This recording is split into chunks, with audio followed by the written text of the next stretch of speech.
The Lord just seemed to give us a desire to go where the gospel hadn't yet been preached.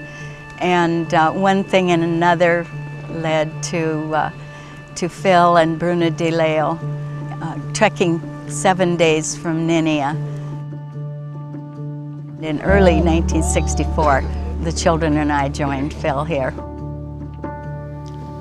In 1961, my dad Stan Dale and fellow missionary Bruno de Leo trekked into the Heloc Valley, located in the remote mountains of what was then Dutch New Guinea, where they discovered the Yali tribe of that area. 1 year later, after the construction of a rough airstrip, my mother, siblings and I also went to live with the Yali. Phil would take time to sit down and just try to put down and record conversations and put words down, and Phil had enough of the language that he translated some Bible stories, and he would go around to the different villages each Sunday morning.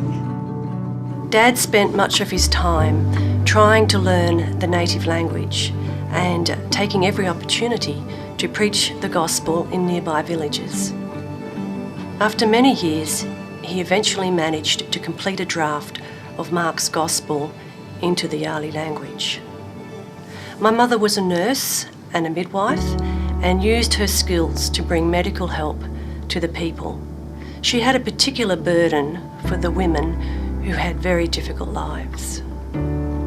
When my dad first came into the Heloc Valley, he wrote the following in his journal. As I came down the range on the last day of my trek, the morning mist lifted, and I could see the Heloc Valley spread out beneath me. A great longing came to me to hear songs of praise to God in that valley, and to see groups of Christians in all its villages. And I stood there for a moment, and in faith, claimed the valley for Christ. When Phil and Stan left that last time, I just, in retrospect, feel that the Lord was giving me some premonitions.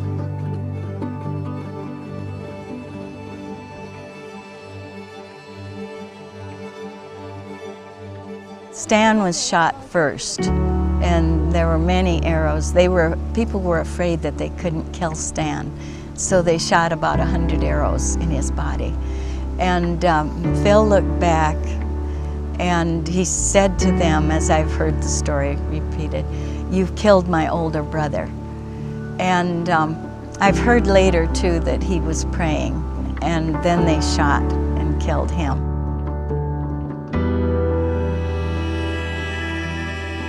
It didn't seem to me when I left after Phil was killed that anything had been done.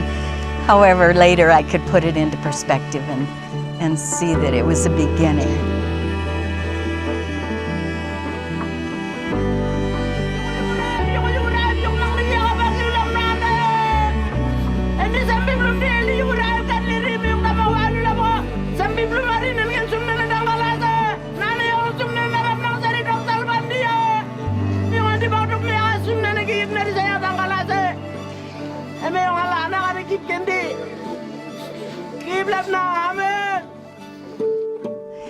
It's just been so overwhelming emotionally, just to hear the people express again and again their love for and remembrance of Phil, and just seeing their enthusiasm for having the Word of God now in printed words, and that they have a hunger for it.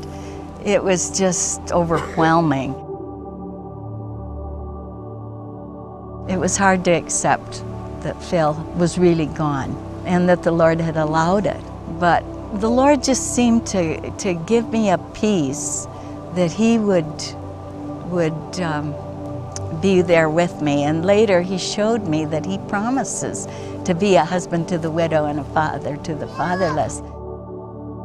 We got to see God's plan unfold as a primitive tribe came to understand the true meaning of love. Although my dad and Phil Masters died the most horrible deaths imaginable at the hands of cannibals, their lives were not wasted. In fact, they gave their lives in the greatest possible love for the ultimate good of many and proved that whatever God allows, He will use.